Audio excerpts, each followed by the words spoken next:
Hey everyone, welcome to the awesome Algebro. Today we're going to be taking a look at how to solve two-step equations. To begin, we have to know that equations have a specific order in which to solve. That order is known as the SADMEP method. Now, the term SADMEP is actually the opposite of PEMDAS, so it should look familiar. Now, let's remember that PEMDAS stands for P, parentheses, E, exponent, M, multiplication, D, division, A, addition, and S for subtraction. Now, the reason why we use SADMEP in order to solve two-step equations is because we have to do the opposite of what we see. Just like SADMEP is the opposite of PEMDAS, we have to do opposite operations in order to solve two-step equations. Now, let's take a look at the steps so everyone understands what to do. Step one is we want to look for subtraction or addition. Whatever we see first from left to right, we want to use opposite operations to cancel those out. Step two, division or multiplication. We want to look for those operations and we want to do the opposite of those. And then step three, we look for exponents and then parentheses. Now, just to make sure everybody's on the same page, let's actually take a look at an actual example, an actual equation, just to make sure we understand what we're doing. We're going to take a look at 4x minus 8 equals 12. Now, to start off, let's first make our scales, so that way we keep everything in math balanced. And whatever we do to one side, we just want to make sure we also do to the opposite side. All right, here we go. Step one. When we look at 4x minus 8 equals 12, do we see any subtraction or addition anywhere in that problem? And yes, we should see subtraction right here. Now, you can call this subtract 8, you can call this minus 8, you can call it negative 8. No matter what you call it, we just have to recognize that this is the subtraction happening in the problem. Now, what is the opposite of subtracting 8? Well, the opposite of subtracting 8 is adding 8. Now, math is always fair, so if we add 8 to one side, we just want to make sure we add 8 to the other side. Now, what happens to negative 8 and positive 8 when they get together?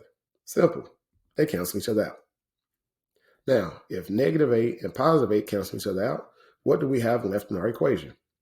We should have 4x equals 20. Now that we have 4x equals 20, now let's go to step two. Now, 4x equals 20.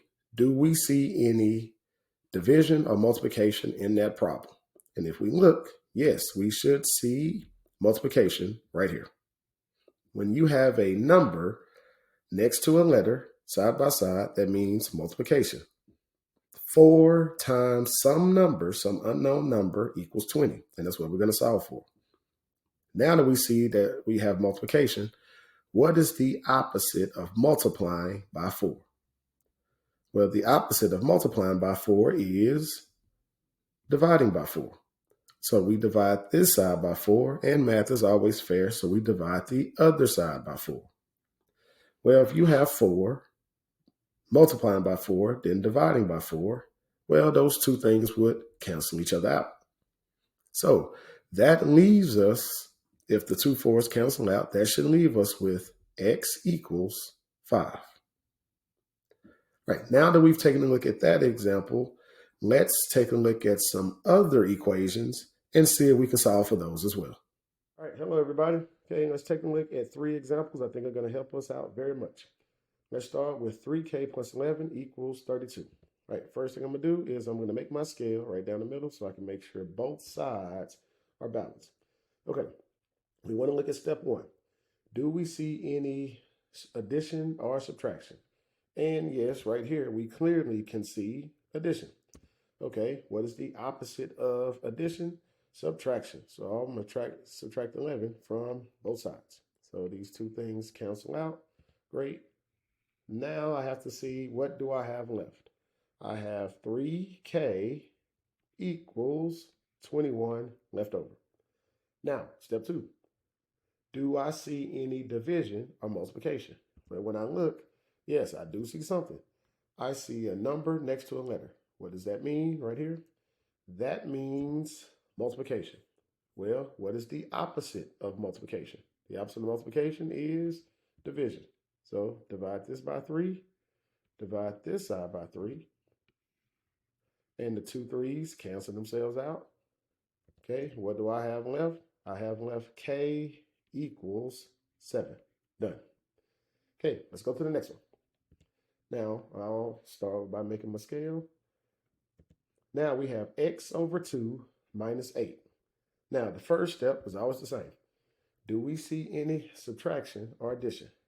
Yes, right here we see subtraction. Well, what is the opposite of subtraction? The opposite of subtraction is addition. Plus 8 here, plus 8 there. Well, the negative 8 and the positive 8, they cancel each other out. Okay, what do we have left? We have x over 2 equals negative 6. Now, we just have to take a look and see what do we have next. Do we see any division or multiplication? And we see a fraction. This is a fraction. Well, a fraction is what mathematical procedure?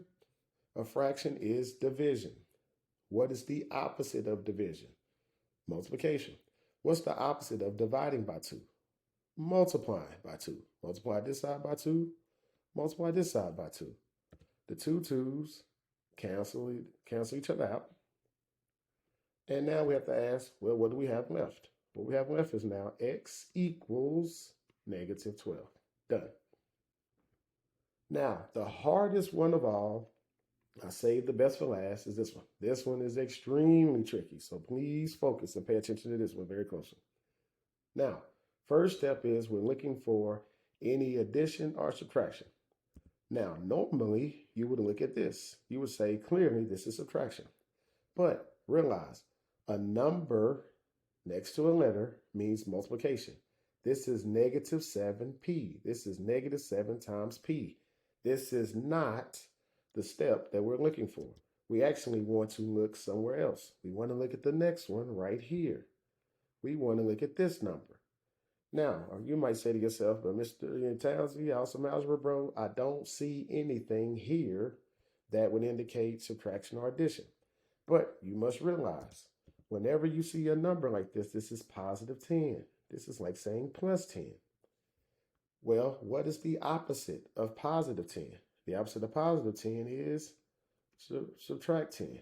Subtract 10 here, subtract 10 there. Well, we subtract 10 from both sides. When you do that, these 2 10s cancel out. So now, what do we have left? What we have left now is negative 7p equals 63. Now, at this point, we can identify and see that we have a number next to a letter, which we identified earlier as multiplication. If that means multiplication, what is the opposite? The opposite would be division. Well, the opposite of multiplying by negative 7 is dividing by negative 7. But if you divide this side by negative 7, you have to divide this side by negative 7. And the 2 negative 7s cancel out. So at this point, we have to ask, what do we have left over? What we have left over is p equals negative 9. Done.